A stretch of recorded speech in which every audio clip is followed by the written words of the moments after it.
J'étais intrigué.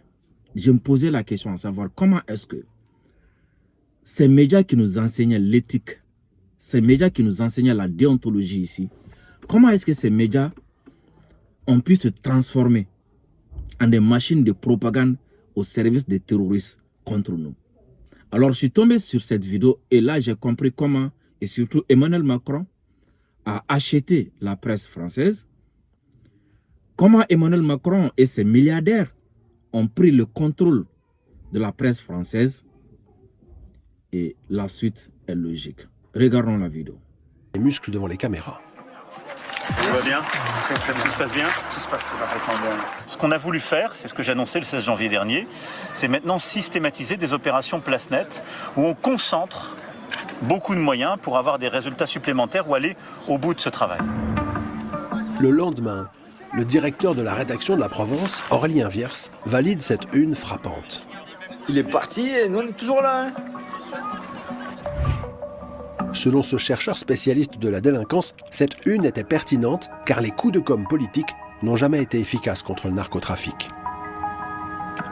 Tous les présidents et tous les ministres de l'Intérieur, depuis Sarkozy et même avant, ont tous été à Marseille, ont tous été dans les mêmes quartiers, se sont tous fait filmer avec des kalachnikovs, des liasses de billets et des saisies de drogue, et ils ont tous dit leur détermination absolue à gagner la guerre. Voilà. Donc en fait, on a surtout une indignation morale. Comme on ne peut rien faire, l'idée c'est que on va dire que c'est absolument insupportable. Et ça, c'est la stratégie de communication qui est celle de M. Darmanin, mais qui était celle de ses prédécesseurs. Et pour le trafic de drogue, c'est intéressant aussi de voir que les approches style opération XXL, où là on fait 150 interpellations en une fois, en fait, le trafic reprend immédiatement. Donc ce ne sont pas des méthodes qui sont efficaces. Et voilà, c'est un peu ce que sous-entendait La Provence. Mais du coup, cette une aurait fortement déplu à l'Élysée. Selon Blast, le président en personne aurait appelé Rodolphe Saadé pour s'en plaindre. Du coup, le directeur de publication de La Provence, Gabriel Darcourt, aurait été convoqué au siège de la CMA-CGM pour s'expliquer. Cette représentante syndicale va nous raconter l'incident.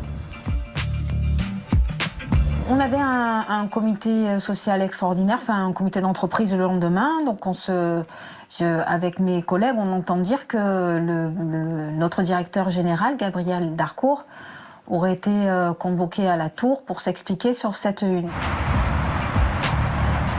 La Tour, c'est ce qu'on appelle le bâtiment de Rodolphe Saadé, la tour de la CMA-CGM. Donc on monte voir notre directeur à l'issue de ce CSE pour lui demander s'il a vraiment été convoqué pour l'histoire. Donc il ne nous confirme pas avoir été convoqué, mais il ne nous dit pas non plus « non, j'ai pas été convoqué ». Le fait est que le lendemain, le directeur en question va se confondre en excuses à la une du journal. La une de La Provence de jeudi a ému beaucoup d'entre vous. En effet, la citation en une et la photo d'illustration qui l'accompagnait ont pu laisser croire que nous donnions complaisamment la parole à des trafiquants de drogue décidés à narguer l'autorité publique, ce qui ne reflète en rien les valeurs et la ligne éditoriale de votre journal. Nous avons induit en erreur nos lecteurs et La Provence leur présente ses plus profondes excuses. Ce qui va intriguer la rédaction, c'est la phrase « La une a ému beaucoup d'entre vous ». Car en réalité, aucun lecteur ne s'était plaint. On a un système au sein de l'entreprise qui permet à chaque lecteur de pouvoir rebondir personnellement sur chaque article et d'interpeller le journaliste. Et on n'a absolument eu aucune remarque, aucune plainte, aucun coup de fil, aucun écrit, rien au sujet de cette une.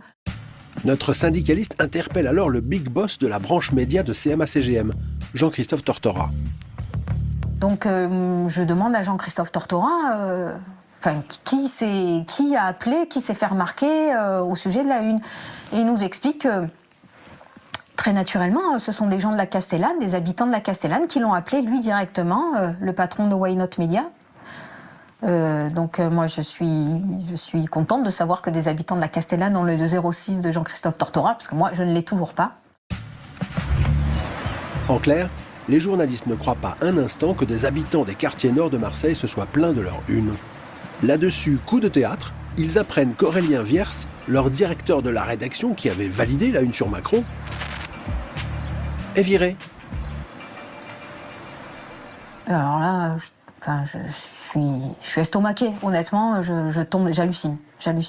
C'est la première fois, en fait, c'est la première fois qu'il y a une telle ingérence, oui, complètement. Et en plus, qu'il y avait des conséquences graves, quoi, de renvoyer quelqu'un. Ça portait atteinte à notre crédibilité. Il y a beaucoup de jeunes journalistes à la rédaction qui pourraient être tentés de s'auto-censurer. Donc la rédaction, très naturellement, s'est mise en grève pendant 4 jours pour soutenir son directeur de la rédaction. Et au bout de ces 4 jours, les salariés obtiennent la réintégration de leur directeur. Et Saadé sera obligé, mais Saadé, ultra-macronien, au point de prendre des mesures de sanction de son directeur. Voilà, donc c'est un univers quand même qui est très inquiétant. Si BFM TV, RMC, La Tribune et La Provence sont désormais sous la coupe d'un milliardaire protégeant lui aussi Macron, quoi qu'il en dise, le président pactise depuis 2014 avec un troisième soutien encore plus influent, Bernard Arnault, homme le plus riche de France et véritable sponsor du couple présidentiel.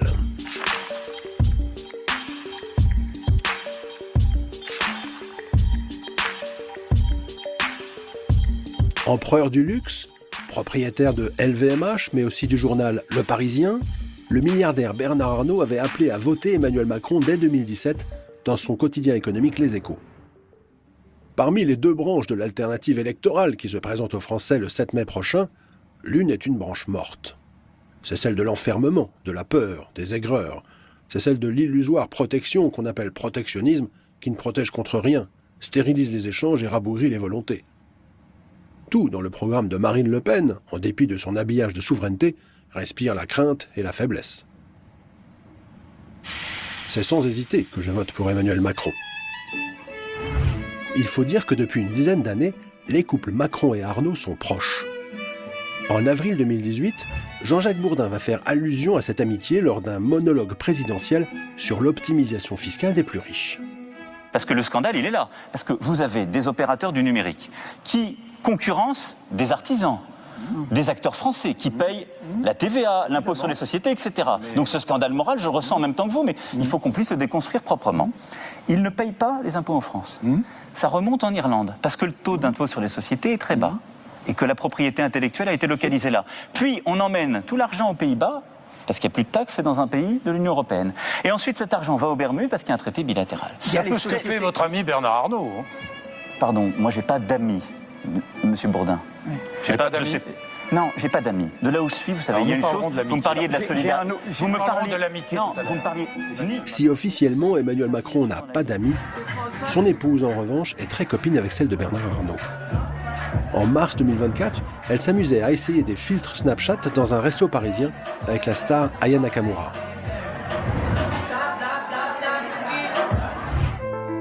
Dans les années 2000, au prestigieux lycée Franklin à Paris, Brigitte était devenue la prof des enfants Arnault.